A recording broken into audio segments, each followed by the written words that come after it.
우리 지지난 시간에는 제사장의 번제, 소제, 속죄제 제물을 다루는 이 규례에 대해서 배웠습니다. 오늘은 속건제, 화목제, 그리고 제사장의 목과 기름과 피에 대한 우리 규례를 살펴보려고 합니다. 이 속건제에 대한 규례가 우리 1절에서부터 10절의 말씀인데, 이 속건제란 어떤 죄를 얘기하죠? 이 죄의 열매에 대해서 드리는 제사를 말하고 있습니다. 보통 이 남의 물건을 손상입혔다든지 전당물을 속인다든지 남의 물건을 맡았을 때 그 물건을 갖다가 또 잘못되게 관리했다든지 이런 물건을 땅에서 주었단 말이죠. 이것을 주지 않았을 때 또 도둑질한 거라든지 착취하는 거라든지, 그리고 또 하나님의 성물을 잘못 취급했을 때에 속죄하는 이 제사, 그러니까 내게 나타난 과실의 열매를 드리는 제사를 우리 속건제 제사라고 얘기했습니다. 그러면 이 속건제 제사의 제물은 어떻게 하지요? 이제 제물을 가져오면 번제물 잡는 곳, 해막문 앞에서 잡고요, 피를 제단 사방에 뿌리고 기름을 걷어서 이제 내장에 붙은 기름이나 두 콩팥과 그리고 그 허리 위쪽에 있는 모든 기름, 그리고 간에 덮인 거풀을 떼어서 이제 하나님 전에 불사르게 됩니다. 그리고 이 제물에 대해서 이제 나머지 부분을 어떻게 할 것인가 하는 걸 보면은 이 속죄하는 제사장에게 이 나머지 제물을 드려서 그가 가지는 것을 보게 됩니다. 더욱이 이 속건제 제물을 드릴 때 소제 제물도 함께 드리게 되는데, 이 소제 제물 중에서 화덕에 구운 거나 냄비나 철판에 만든 소제물을 사람을 위해 번제를 드리는 제사장이 소제물 중에서 화덕에 구운 것, 냄비나 철판에서 만든 이 소제물을 차지하고요, 또 사람을 위해서 번제를 드린 제사장은 그 속건제 제물을 가지고 온 그 짐승의 가죽을 갖게 되는 거죠. 그리고 나머지 모든 이 소제물은 아론의 모든 자손이 균등히 나누고 있음을 우리가 보게 됩니다. 자, 그 다음에 화목제물에 대한 규례가 있습니다. 11절에서부터 21절에 말씀하지요. 이 화목제물은 어떤 제물이죠? 하나님께 감사로 드리는 제물, 또는 내가 하나님 앞에 서원으로 드리는 제물, 또는 우리 낙성식, 또는 우리가 자원함으로 드리는 그런 이 제물, 이 제물을 화목제물이라고 합니다. 그래서 하나님 앞에 이 화목제물을 드릴 때에 항상 이 소제도 함께 드리지요. 그럼 이 소제는 어떤 소제를 드리죠? 기름 섞인 무교병이나 기름 바른 무교전병이나 기름 섞어 구운 과자, 그리고 이 화목제물에서 이런 제물을 드릴 때 또 한 가지 이제 소제를 드리게 되는데, 이때는요 누룩이 들어간 유교병도 함께 드릴 수 있습니다. 근데 이게 참 재밌는 것은 하나님 제단에 번제물로 속죄제로 속건제로 드릴 때는 유교병이 들어가면 안 돼요. 하나님 앞에 온전히 태워드리는 것은 유교병이 들어가면 안 돼요. 근데 화목제물에는 유교병이 들어가도 돼요. 왜 그럴까요? 보세요. 이 유교병은 나뿐만 아니라 하나님과 이웃과 함께 즐기는 제사예요. 함께 기쁨을 나누는 제사거든요. 그래서 하나님께서 아마도 이 소제 드릴 때에 이 유교병도 함께 드리라고 하였던 것입니다. 이 화목제물을 드릴 때 이 소제물과 함께 암양도 되고 수양도 되잖아요. 화목제물에는 구분이 없잖아요.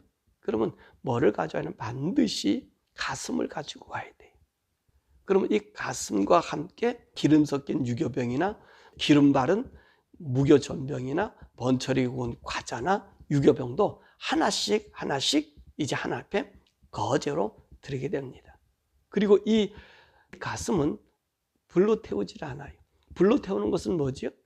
오늘 이 제물을 드리는 사람이 항상 가져오는 게 뭡니까? 기름은 가져오는 거예요. 그 기름은 모두 번제물에 태우고, 그 가슴과 그리고 이 소제물 하나 드린 거는 오늘 피 뿌린 제사장의 소유가 되는 거예요. 그것을 왜 그가 갖게 만들지요? 보세요. 이것은 이 제사는 이미도 하나님 받으신 거예요. 하나님 기뻐 받으시는 거예요. 그러니까 그 드린 제사장의 소유물이가 돼요. 그리고 난 다음에 또 다른 또 소유물 하나가 있는데, 그것은 이 화목제물의 오른쪽 다리, 이 오른쪽 다리는 또 마찬가지로 하나님께 거제로 드리고, 거제로 올려드리고, 그것을 갖다가 아론의 모든 자손이 함께 나누게 되는 것을 이제 28절에서부터 36절에 말씀하고 있는 것입니다. 그 다음에 이 감사함으로 드리는 화목제물 고기는요, 어떻게 하느냐? 그 드린 날 다 먹어야 돼요. 아침까지 두면 안 돼요. 그러나 소원이나 이 자원함으로 드리는, 낙성식으로 드리는 이 화목제물 고기는요, 이틀까지 먹을 수 있어요. 그리고 남아있는 고기는 전부 불살라야 돼요. 그러나 소원함이나 자원한 제물은 어떻다고요? 이틀까지는 먹을 수 있어요. 그러나 3일째 되는 날 조금이라도 그 고기가 남았다고 먹으면 그 드린 자도 가증하게 되고, 먹는 자는 그 모든 사람의 죄를 짊어지게 되는 것이지요. 그럼 왜 하나님께서 3일째 되는 고기를 먹지 말라 그러죠? 사실 3일째 되면 이 고기가 부패하기 시작되기 때문에 제물이 아니라 죽은 시체로 취급되잖아요. 그럼 죽은 시체는 어떤 것이죠? 부정한 것이 돼요. 그러니까 부정한 것은 여호와의 진중이나 그 하나님의 사람들, 여호와의 백성들은 그 만질 수가 없잖아요. 그래서 3일째 되는 이 부패가 시작되는 이 고기는 부정하게 되고 죄를 짊어지기 때문에 먹지 못한다고 말씀하고 있는 것입니다. 그리고 이 화목제 제물의 고기는 깨끗한 자만 먹어야 돼요. 이 부정한 사람들이 먹으면 안 돼요. 이 부정한 사람이란 어떤 것이요? 부정한 짐승을 만졌다든지 부정하고 가증한 어떤 물건을 만져서도 안 되고, 이 또 부정하다는 얘기는 유출병 환자들, 이렇게 부정하다고 정한 그 사람들은 먹을 수 없습니다. 만약에 이 고기를 먹으면 부정한 자들이 이 화목제물, 이 화목제는 이웃과 함께 먹는 거잖아요. 그런데 이 제물 어떤 제물이 거룩한 제물이고 하나님께 드려진 제물인데 부정한 자들이 먹으면 안 돼요. 참여할 수가 없어요. 그러면 만약에 그들이 먹었다 그러면 오늘 본문의 말씀 보니까 백성 중에서 끊어진다. 백성에서 추방시켜 버리라는 거예요. 넌 이스라엘 백성이 아니야 라고 이야기하는 것입니다. 그리고 이 제물의 고기가 부정한 물건에 접촉하면 모두 불살라 버렸어요. 먹지 못할 뿐만 아니라 다 불살라 버리라고 주님께 말씀하십니다. 그러니까 우리 하나님께서 요구하는 것이 뭐죠? 거룩한 하나님의 백성 되기를 원했던 것입니다. 조금 전에 얘기했지만 이 화목제물에 대해서 28절에서 36절에는 그 제물을 어떻게 취급할 것인가 라는 말씀을 우리에게 해주고 있습니다. 자, 드리는 사람이 화목제물을 가져올 때 기름하고 그리고 가슴을 가져온다 그랬지요. 그리고 또 뭘 가져와요? 거기에 보니까 이 기름 섞인 무교병, 무교전병, 번철에 구운 거, 구운 과자, 그리고 유교병을 가져오잖아요. 그러면 이것을 이제 그 제사를 집례하시는 그 집례 제사장이 요제로 하나님께 드린다. 요제는 뭐죠? 흔들어 드리는 제사. 이 가슴을 흔들어서 이제 하나님께 드려요. 그러면 이 흔든 가슴을 어떻게 한다고요? 불에 태운다고요? 불에 태우지 않아요. 이거는 누구의 몫이 되냐면 드리는 사람에 갖게 됩니다. 그러나 오른쪽 다리, 이 제물의 오른쪽 다리는 거제로 하나님께 드려요. 요제는 흔든다면 거제는 들었다 놨다 하는 거거든요. 그래서 하나님께 올려드리고 내리고 올려드리고 이런 거제 제사를 드려요. 그러면 이 오른쪽 다리는 누구의 소유가 되냐면 바로 아론의 자손들의 제사장 몫이 되는 것입니다. 왜냐하면 화목제물은 누구나 함께 먹는 거잖아요. 이웃도 함께 먹는 거잖아요. 근데 거기에 제사장, 이 아론의 제사장들은 거기에 당신 제사장만 참여했으니까 먹을 수 없어 라고 얘기할 수 없잖아요. 근데 이 요제는 가슴은 누구 거만요? 그 집례하시는 분, 그분만 먹게 됐거든요. 그러니까 나머지 다른 아론의 자손들은 그 화목하고 기쁘고 즐거운 잔치에 참여할 수 없으니까 하나님께서 그 오른쪽 뒷다리를 갖다가 아론의 제사장의 모구를 주어서 들었다 놨다, 높였다 놨다 이렇게 함으로 그것이 제사장들이 먹게 하는 것. 그러니까 이 화목제물은 누구나 다 함께하는 그런 제사인 것을 볼 수 있습니다. 자, 이 화목제물은 그래서 드린 사람이나 제사장이나 다른 사람 함께 먹는 제사이므로 요제와 거제는 제사장들 몫입니다. 다른 모든 부분은 가져온 사람과 이웃들이 함께 나누는 몫입니다. 자, 오늘 본문의 말씀 보면 22절에서부터 26절의 말씀 보면 이스라엘 자손들이 먹지 못하는 음식이 있습니다. 그것이 뭐라 그랬습니까? 소, 양, 염소의 기름. 이것은 먹지 못하게 만듭니다. 물론 스스로 죽은 것들, 그것도 못 먹죠. 그건 부정하는 짐승이 되기 때문에 먹지 못해요. 그런 짐승들은 못 먹는데, 오늘 기름은 어떤 짐승이든지 이 기름은 이스라엘 사람들에게 먹지 못하겠습니다. 왜 그랬을까요? 하나님이 받으시는 음식입니다. 그래서 번제라면 모든 걸 태우지만 나머지 속죄제나 속건제나 이 화목제는 전부 무엇을 가져와요? 기름을 가져와요. 그래서 하나님께 드려요. 그러나 하나님은 그걸 받으시는 거예요. 그걸 받으시고 하나님께서는 그 사람들의 죄를 용서해 주시는 것이지요. 그러므로 오늘 이스라엘 사람들에게 이 기름을 먹지 말라고 하는 얘기는 뭐 건강상의 이런 이유도 있겠지만 우리 하나님 그게 아니에요. 이것은 나의 것으로 구분지어졌다는 것입니다. 여러분, 이게 우리가 중요한 거예요. 우리가 하나님께서 에덴 동산에 선악과를 만들어 놓으신 것도 뭐죠? 인간과 하나님과의 구분입니다. 우리 인간이 하나님을 찬탈하지 않는 거예요. 넘지 않는 거예요. 그거를 구분시켜 주는 거예요. 이 기름을 먹지 말라는 얘기는 바로 그 구분을 얘기하는 거거든요. 하나님의 백성으로서는 우리 구분이 철저해야 돼요. 이 분별이 철저해야 된다는 얘기입니다. 그래서 이 기름을 하나님께 드리고 하나님의 것임을 인정하는 것이기 때문에 기름을 먹지 말라고 얘기하는 겁니다. 두 번째 먹지 말라는 얘기는 뭐죠? 피를 먹지 말라 그래요. 피는 이 노아 홍수 이후에 우리가 짐승을 먹을 수 있었어요. 노아 홍수 이전에는 열매를 먹고 살았어요. 채소와 열매를 먹고 살았는데 노아 홍수 이후에는 하나님께서 모든 짐승을 너희 손에서 먹을 수 있겠어요. 그런데 하나님 그때 무엇을 말씀하시죠? 피를 먹지 말라고 얘기했어요. 피는 생명 그 자체라 그랬거든요. 그래서 어느 피를 먹든지 간에 그 생명을 내가 너에게 찾겠다라고 이야기했거든요.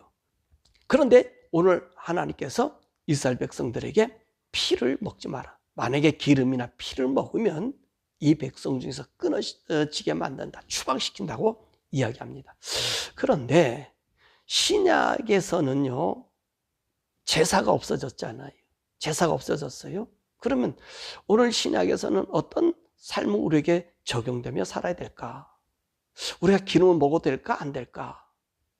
또 피는 어떻게 다뤄야 될까? 근데요, 신약에서는 우리 성도들이 제사가 없어지고 대신 하나님께 예배와 경배를 드리게 되잖아요. 그런데 지금까지 금지된 사항이 있다면 그것이 뭐라 그랬죠? 피예요. 피는 먹으면 안 돼요. 이거는 사도회의가 규정했어요. 사도행전 15장 20절에 얘기했잖아요. 4가지라 그랬죠? 우상의 더러운 것, 음행, 목매어 죽인 것, 피를 금하라 그랬어요. 피. 그래서 피는 안 된다는 것입니다. 근데 기름의 경우는 어떻죠? 먹지 말라는 얘기가 없어요. 그렇다면 기름은 우리가 먹을 수 있다는 그 얘기가 될 수 있잖아요. 그죠? 왜 기름의 경우는 먹어도 될 수 있을까라고 볼 수 있는 것은 육신적인 제사로서 구별해서 하나님과 함께 나누의 법칙이, 그러니까 하나님과 우리가 하나 됐다고 하는 이 구별된 법칙이었잖아요. 그래서 이 기름은 하나님 앞에 드리는 거룩한 몸의 예식과도 같은 거예요. 그래서 그들은 구분져서 너희들은 구별된 백성이 기름 드림으로 하나님이 인정해 주었단 말입니다. 그런데 이 신약은 어떻죠? 우리 예수님이 죽으심을 통해서 우리가 예수님을 구주로 영접하면 우리가 성령님의 위로부터 낸 거듭남을 통해서 이제는 우리가 하나님의 자녀로 인치게 되잖아요.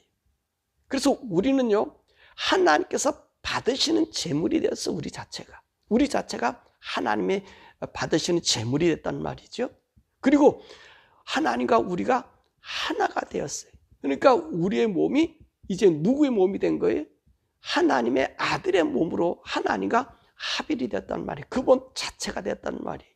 그래서 우리 주님께서 바울에게 얘기한 것은 너희 몸이 어떻다? 거룩한 산제사로 드리라 그러잖아요. 거룩한 산제사. 그러니까 우리 몸은 누구의 몸이 돼버린 거야? 하나님 몸이 된 거야. 하나님이 또 받으셨단 말이지. 그러니까 우리가 이 세상에서 살아가는 모든 것들은 하나님 안에서, 그러니까 너희가 행하나 길이나 서나 자나 서나 뭐든지 그리스도의 뭐가 되라고 했어요? 영광이 되라 그러잖아요. 그리스도의 몸이 됐단 말이에요. 그러니까 우리는요, 이 기름은 구별되면서 하나님과 우리가 구약에는 구별됐지만 신약에서는 하나가 되었어요. 그렇기 때문에 제 생각에는 우리가 하나님의 한 몸 부분이기 때문에 기름을 먹어도 된다. 왜냐하면 제사가 없어졌잖아요. 제사가 없어지고 우리 자체가 하나님과 하나. 그래 예수님도 그 요한복음 17장 거기서도 뭐라 얘기해요? 아버지와 우리와 저희들이 하나가 되었다 그래요. 구별함이 없어요. 거룩한 몸으로 간 거예요. 기름을 하나님께 거룩한 제사로 하나님과 나눔이잖아요. 근데 우리가 모든 영적인 먹고 마시고 이 모든 것들이 다 무엇으로 변했어요? 하나님의 영광으로 바뀌어졌기 때문에 여러분 기름은 먹어도 된다고 보게 됩니다. 그러나 피는 뭐죠? 피는 안 되는 얘기는 생명의 원천을 나타내는 거예요. 그러니까 이 피를 먹는다는 것은 그 생명을 삼키는 것 같고 이 피는 생명의 주인이신 하나님을 멸시하는 거예요. 그렇잖아요. 오늘 예수님이 피를 우리에게 주면서 우리에게 언약이라고 그랬잖아요. 이 사도회의에서는 이 피를 금한 것이 아마 거기에 있었던 것 같아요. 예수님의 구원의 보혈을 기념한다는 말씀이죠. 우리 예수님께서 성찬식에서 그렇게 얘기했잖아요. 이 포도주를 갖다 놓고 이것은 모든 사람의 죄를 위하여 흘리는 나의 언약의 피다. 그렇게 말씀하셨습니다. 그러니까 우리가 피를 안 먹는 것은 생명의 주인이 하나님인 것과 그 언약으로 말미암아 내가 구원받은 그리스도의 십자가의 고난, 그 고난이 우리 가운데 있기 때문에 우리 주님 그분을 우리 마음에 절이기 때문에 피를 먹지 않는 거죠. 그게 금한 거예요. 근데 이것이 참 아름다웠던 것이 뭐냐면 초대교회 성도들을 갖다가 이 로마에서 박해할 때 우리 식인종이라고 그랬잖아요. 왜냐하면 성찬식 때 포도주를 나누고 그들이 예배 때마다 포도주를 나누면 그리스도의 피다, 그리스도의 피다라고 해서 먹었어요. 상징해서 먹었어요. 그러니까 그분의 생명이 우리에게 들어왔다는 거지요. 우리가 그분의 아들인 것을 이야기하는 거지요. 그럴 때 우리들은 피를 먹은 게 아니고 포도주를 먹었잖아요. 근데 이들이 식인종이라고 얘기했단 말이에요. 근데 일상생활에서는 성도들이 피를 먹어요? 안 먹어요? 안 먹잖아요. 그러니까 이 사람들이요, 우리를 갖다가 피를 먹는 식인종이 아닌 것을 나중에 그들에게 증명된 거예요. 하나님의 이 인도하심이 참 묘하신 거잖아요. 그래서 이들이 식인종이 아닌 것을 그 사회 사람들이 인식한 거예요. 왜? 모든 사람 피를 먹는데 우리 성도들은 피를 먹지 않았거든요. 어떤 피도.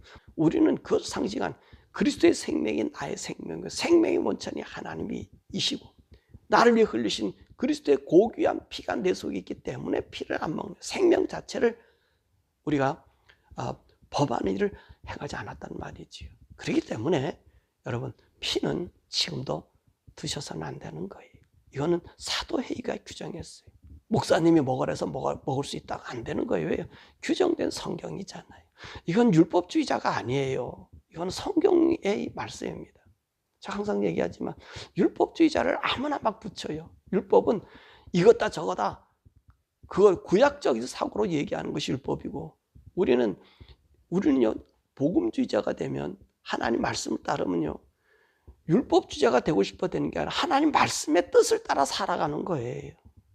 그런데 얘기하면 이것저것 정지하는 게 아니라 그 말씀이 나의 삶으로 이루어진다는 말이지요. 그것이 복음주의자예요.